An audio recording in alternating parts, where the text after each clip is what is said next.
ज्यादातर जो प्रचलित गुरु हैं उन सबको बैठा दो, उन सबको बैठा दो, उन सब में कुल मिलाकर के अगर 4 किताबें पढ़ी हो तो बहुत बड़ी बात है। उन जैसे 8-10 को बैठा दो, उनने कुल 4 किताबें अगर पढ़ी हो जिंदगी में, कोई भी 4 किताबें, तो बहुत बड़ी बात है।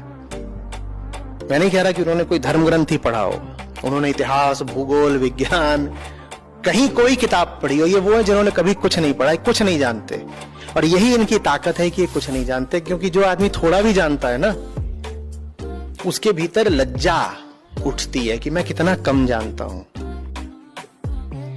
जो थोड़ा जानता है उसको इतना तो पता होता है ना कि मैं थोड़ा जानता हूं। जो कुछ नहीं जानता होता है वो बिल्कुल निर्लज्ज और निरंकुश हो जाता है।